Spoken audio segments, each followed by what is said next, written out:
Hello, today is July 1st, 2011, and this is my experiment video log number 1. So I had an issue about the lab power supply that was not giving me a clean signal. So I had to get another power supply, and this is a LM324 quad op amp, though I'm only using one channel at this time. And this is a 10 meg series resistor attached to a gel sensor, and there are a couple of oscilloscope probes that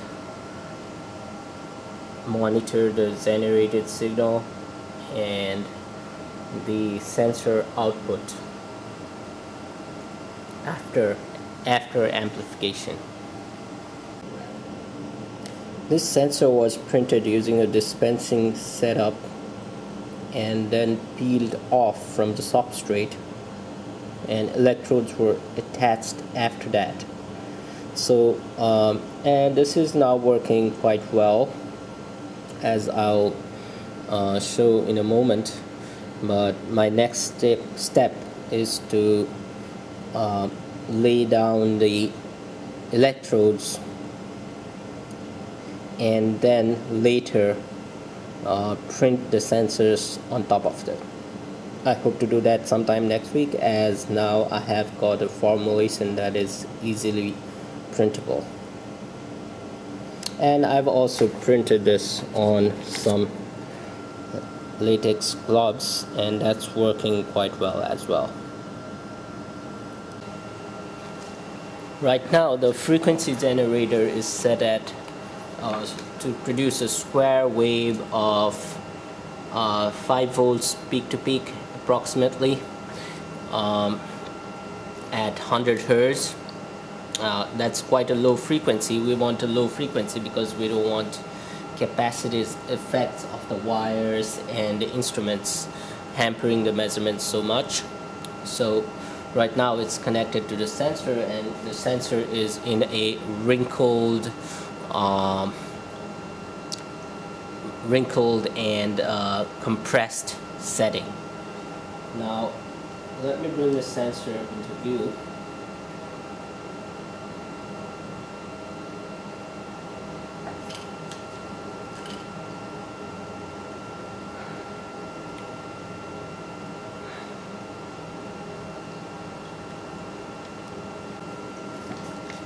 So the sensor is connected right now to the circuit through an op amp, and as you can see it's in a compressed state.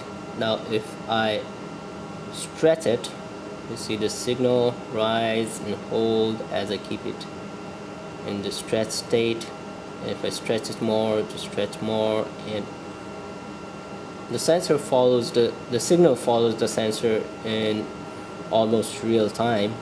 So more precise, if there is any small relaxation effects or very long-term creep kind of relaxation effects, then we'll have to gather longer data, which I plan using it, record the data and analyze it offline, which I plan to do on an Instron machine next.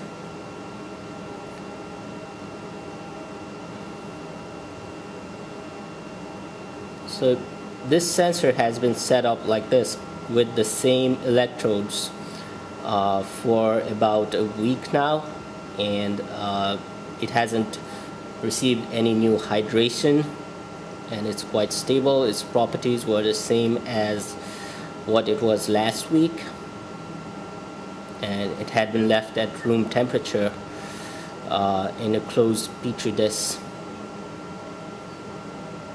So let me switch to sine waves.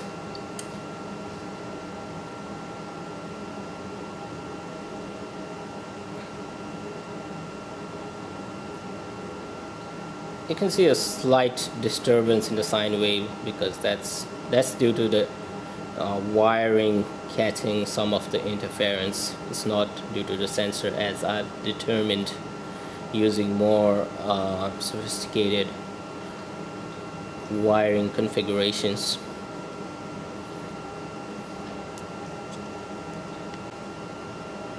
This is a conducting polymer sensor printed onto stretchable Lycra fabric to make sensing fabrics. But this is a sample I made about 2 years ago, and it's still working good, and it's still working just as it had been, like not perfect, but it still displays the same properties.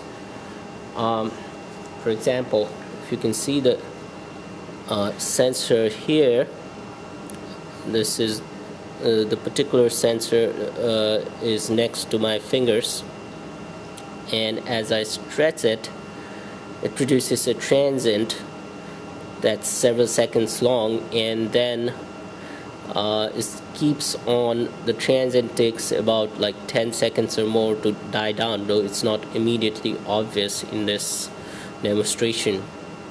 Like the transient rises when you stretch and when you release the stretch. And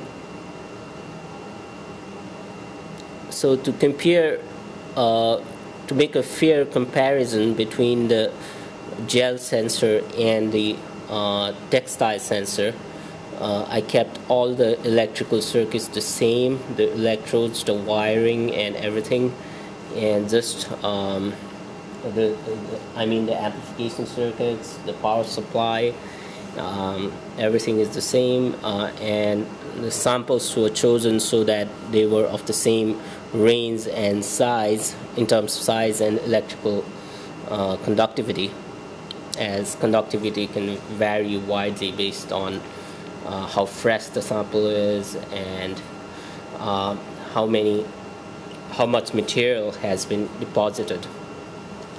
And I'm doing the experiments simultaneously so that the weather or internal climatic conditions of the room do not affect the measurements. So next thing I'm going to do is to compare these two sensors side by side in an Instron machine. One thing that you can notice, well, I can notice, is that the sensor is this sensor saturates at a much lower strain level, besides being a little bit more noisy and exhibiting transients at the level of several seconds, in the time scale of several seconds.